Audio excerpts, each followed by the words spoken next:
All right, hello friends, welcome to CG Live. Pastor Michael here with Matt Preston, and we are excited to have you with us today. A couple announcements before we get to our main topic for today. The first is confirmation begins this week. So Wednesday, September 6th is the first confirmation class, but it's not too late to sign up. So if you got a 5th or 6th grader, sign them up. It's an incredible program. Parents and kids do it together. I'm beginning the journey. Yeah, get ready. Woo! Amelia's in 5th grade. And then I think I have like 6 years of this in my future. Yeah, the way my kids are exactly 2 years apart. So Rachel and Maddie, get ready. A lot of the Haydens coming your way. The other kind of big announcements is the CG Cares class coming up this fall semester, kind of launching the week of September 18th. And so check those out. I'm going to make a plug for one personally, which is the CG Cares class I'm doing. Missionary Pathway, which you've been on. Yep. Anything you want to highlight about the Missionary Pathway, why they should do it? It was we did it, we kind of demoed it around the winter, like over Christmas even, I think, through January and February. But, man, what a great, time. First of all, just to gather with a crew weekly that are on the same kind of journey as you and learning stuff. And then I think on top of that, just a new way of looking at how to be a disciple within your community. Right. So I think if that's the biggest plug, I could make is that it's just like an eye-opening, but also some of it's rooted, when you hear some of the concepts, it's kind of like, oh yeah. But it's things that you don't think about. Yes. So. Yeah. So what I love about the Missionary Pathway is it is so practical and tangible. Yeah. On how to be on mission or simply bless the people around you. So that class, my class starts September 19th, 4 to 5:15 p.m. It's 8 sessions, and we'll meet virtually. But if you're interested, reach out to me. I'd love to have you join me on that class. That's all the announcements for this CG Live. Matt, you were just in Texas, the great state of Texas, as my wife would say. She grew up in Houston, to record one of the new songs you wrote. And so that's kind of what we're going to be talking about. Before we get there, the real question is, go back to young Matthew Preston. What was your favorite music? What music inspired you to be a musician back in the day? I think it's different depending on age range. I think in general in my family, on my dad's side of the family, we're all pretty musical and or at least sing and stuff like that. But if you didn't like John Denver, then you couldn't be in our family. So it was pretty Denver. John Denver was a staple in for sure a staple diet. And then I think I was born in '84, so child of the '80s. There we go. So there's a lot of Michael Jackson in my life. I also the only radio station I really liked was for people who grew up in Arizona, Cool 94.5, who they used to play oldies. Now they play young people's music. But it's they basically play 40 years. But you know what I mean? Now I've gotten to the point in my life where they're playing the music I grew up on. Is oldies now. Saying they're the oldies, man, that hurts inside. That is hurt. That's brutal. For me, it was it's 50s, 60s doo-wop, guys groups from there, the Temptations and stuff like that. So those are a lot of influences there in folk music and stuff like that. So very eclectic. Yeah. So this past weekend, we introduced our kids to some of our music that is now, I think, considered a little oldies. One of them was In Sync, classic. Did they love that? They did love it. I pretended to hate it when I was younger because my sisters liked it, but it was so catchy. Yeah. Oh baby, bye, bye, bye. But then, this is embarrassing, and now the whole world's going to know. I show a group I loved early on in 7th, 8th grade, 9th grade, early part of high school was Creed. Oh my gosh. Classic. So No. good. No. I No. loved it. Different seasons. But by the time I ended high school, actually, my favorite music was Motown. Okay. All right. My graduation gift was tickets to see the Temptations in Minnesota. Otis Williams was the only like original member still part of it, but it was amazing. And then when we lived in Michigan, we went to the Motown Museum. Oh my gosh. That's an awesome museum. Blew my mind. Yeah. It was the greatest. So you may make fun of me, but now it's the Temptations. It's Motown music. I love it. I love it so much. But now, up to present day. Yeah. Matt Preston and the music you're into. You are part of, what was it, like a songwriters coalition type thing? Why don't you tell us about that? Like, what's its purpose? What's its big why? And how does it work? So I sit on the board for the Center for Worship Leadership, which is an initiative or an organization that is from Concordia University in Irvine, California. And at Irvine, their focus is about raising up students and leaders and worship leaders.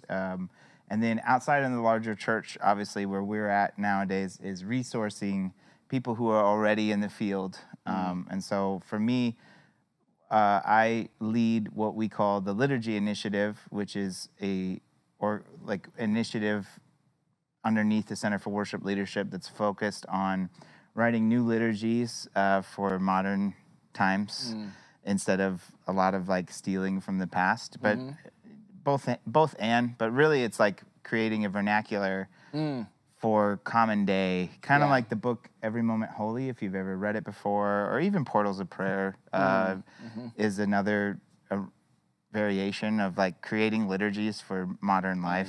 Yeah. And but anyway, so this initiative is called the Songwriter Initiative. And this one's head up by Kip Fox, who's a local Arizonan Phoenix guy. He used to be the worship leader at St. Luke Lutheran Church over in Mesa. He's still in town now, but now he works full-time for the Center for Worship Leadership as the director of the Songwriter Initiative. And once a year, Adam and I and Marlene and really anybody who would want to come is invited, as long as you get into registration. But we go out to California once a year, and on a retreat for like this year it was 3 days, and we co-write songs with other Lutheran worship leaders that have come to the conference, and kind of you get paired up, and there's seminars on getting better at songwriting, and then there's co-writing sessions, and then there's always like song shares at the end. So it's like after your time of writing the song, which is usually around 3 hours, it's like show your work. Ooh. So you do.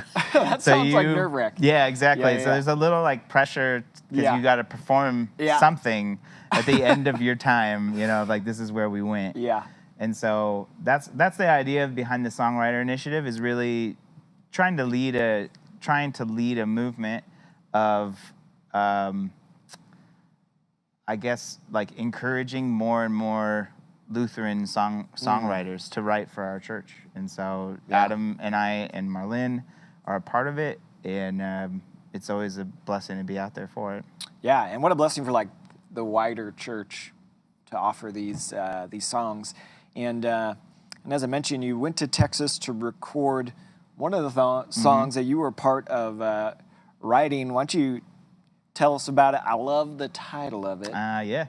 So we went to Houston, actually. We went to a studio called Orchestrate Sound, which is owned by a friend of mine from Texas. And we went out there. The song that I was out there for, Adam and I went both together because he was part of a co-write on a different song.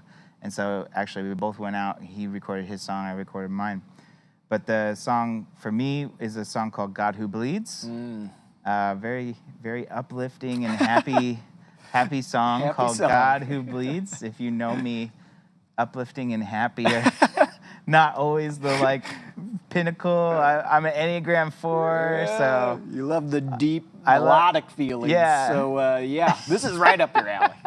So it's like, of course, this is the name of the title. Yeah. But it was a good.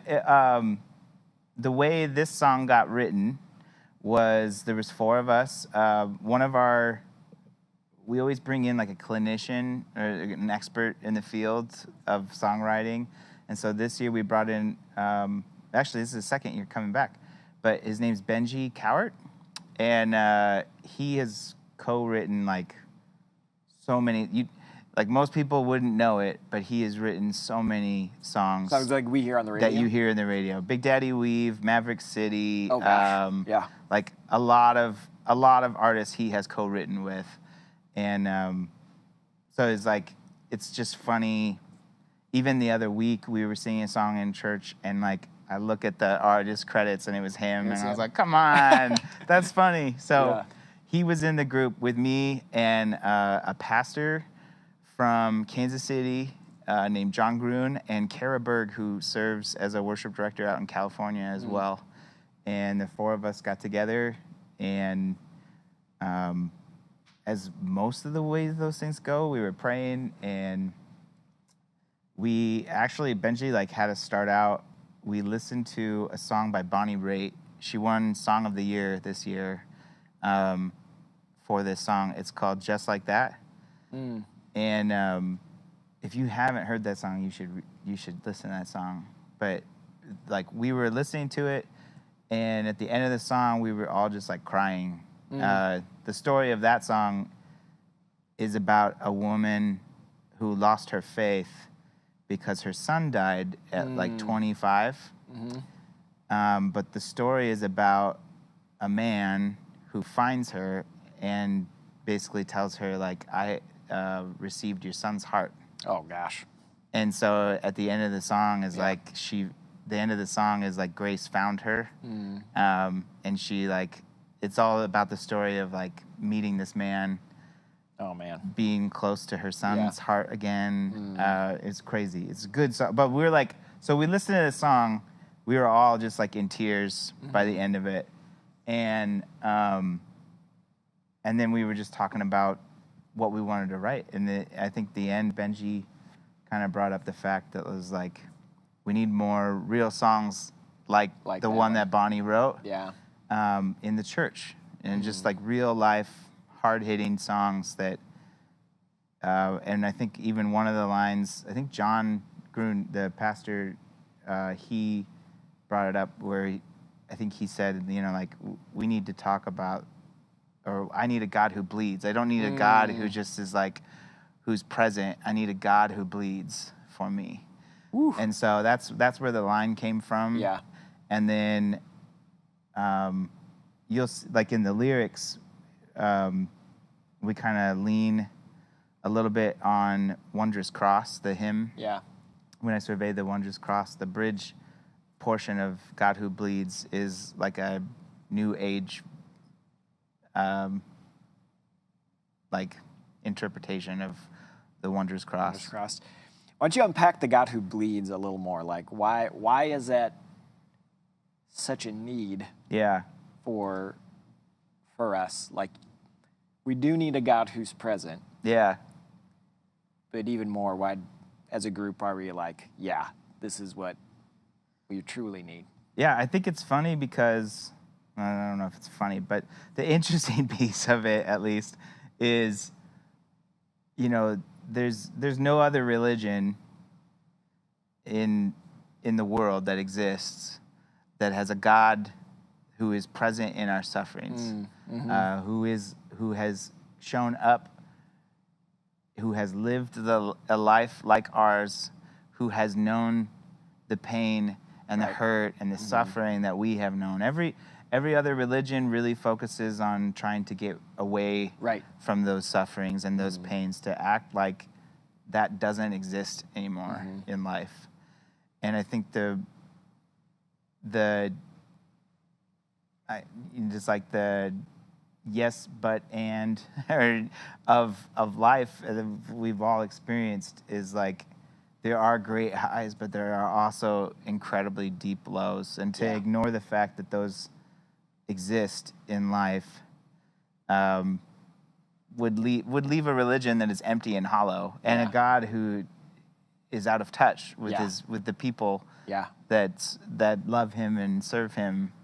And so that's kind of the most important part to me that differentiates between Christianity and many other religions.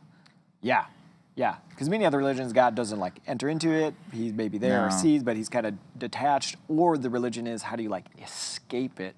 Yeah. And one of this is like a difficult truth about our God and following him. He doesn't invite you out of it, or he doesn't snatch you out of it, but typically he enters into it and then walks alongside you through it. Yeah. And one of my favorite descriptions of God from the Old Testament is the story of Hagar, where she describes him as the God who sees, right? She's just been like kind of banished and like out on her own, doesn't think she's going to survive, but then God shows up for her and she goes, you are the God who sees. But then you fast forward to the New Testament, not only do we have a God who sees, but then you have our God putting on flesh. So he not only sees, but he knows. Yep. He knows. Yeah. Deeply and intimately suffering. And then our God literally, he bleeds. Yeah. He bleeds like for us so that he really can be like Emmanuel, God with us. And, you know, it's because of a God who bleeds, like there's forgiveness and mercy and grace and hope in the midst of suffering. Yeah. Not necessarily being snatched out of it. And so that's like such a a stunning picture of who our God is. Like when I first read the title and the lyrics, I literally got goosebumps. It was like God who bleeds. I'm like, ooh, man, that'll preach. That'll preach, as they say. Yeah. You know, I'm excited. Like I think we're gonna try to bring it in either in October or November for the first time. We haven't played it in church yet, just because we haven't found a place for it necessarily, aside from just like, hey, look, we wrote a song. Yeah. But the other part too is like I definitely feel like this will probably be a Good Friday. The way the lyrics, the chorus, I was about to say, bring us through a couple of the lyrics. Like, I could read a teaser. Yeah, so it's like the chorus is, now I see just how great my need, in his hands and in his feet. Lamb of God, oh my soul shall sing, hallelujah to the God who bleeds. And just the reality of like, the verses are a lot about just what it cost Christ to purchase and buy our freedom. And so the chorus is in response to that. It's just like, now I see just how deep my need in life is, and what it cost was Christ on that cross. And so, and then the bridge goes into, see from his head, his hands, his feet, sorrow and love flow down from me. That's the wondrous cross piece. Yep. Yeah. Yep. And then forever all my praise will be glory to the God who bleeds. And so I think it's just it's a really sweet, somber song, and the focus on it is just this praise in the midst of Christ's suffering, really, in light of like everything we have done. Yeah. So yeah, it is kind of this like crazy both and, where like that is the payment for what we've done. Yeah. And also the means in which he can relate to us in our suffering. Yeah. And too, it made me think of like the people in my life who have kind of seen me at my worst and been with me at my worst. And like the depth of relationship and trust you have with them. You know, because we have people in our lives who are there for the good times, you know. And they're great. It's fun. But the depth of relationship isn't necessarily there. But here we have a God who's with us on both highs and lows. And typically the people you walk through valleys with are the ones you have a deeper relationship and connection with. So like even this, the God who bleeds, it's so deeply relational. Yeah. Like for us, that he walks with us through, even though we don't deserve it. He walks with us through it, and so that deepens our trust and our connection and our relationship with him. Anything else you want to add on this like song or like songwriting or songwriting initiatives or things we should be excited about? Yeah, I mean, in general, I'm super excited. If you haven't checked out the Songwriter Initiative yet, like, Kip's leading the charge on this, but there's over 100 Lutheran songwriters in this group. That's awesome. Throughout the country, and of all ages. It's crazy, like very young, super old, all walks of life. Some people are pastors, some people are stay-at-home moms. Like there's no like.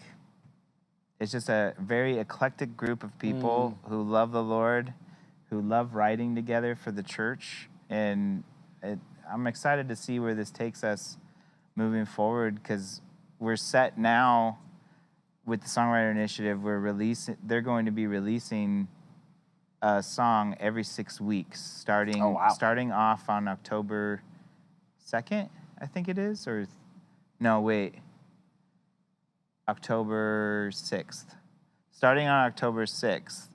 Now, every 6 weeks, there'll be new songs coming out. Where would we be able to get those songs? Spotify, iTunes, off the website if you go to thesongwriterinitiative.com, I believe. Check me on that. If not, I'll put a new comment in the CG Live. But it's either that or the centerforworshipleadership.com is another way you can find the Songwriter Initiative. But in general, like if you look up Songwriter Initiative on Spotify, Apple Music, YouTube, they're there, and you'll start seeing a bunch of songs. There's already a ton of them out already, it's like from our last album that 3 of those songs were written at 2 years ago, worship leader at the Songwriter Conference. So there's already like huge fruit being seen from all of this, and I'm excited to see the journey of where the Lord's taking the whole thing. And Adam's song that's going to be coming out, I think in the spring, is another one that's just like so good. Anyway. I'll have to get Adam on here to talk. We'll do another VH1 Behind the Music with Adam Lamb. But and how beautiful that this is like not only for our church, but for the broader church to be a part of that type of like initiative and leadership. And so check out the website, look for those coming out. And then for Christ Greenfield, hopefully October, we'll find a time for the God Who Bleeds, or look for, especially during Lent. I mean, what a perfect song for Lent. And thanks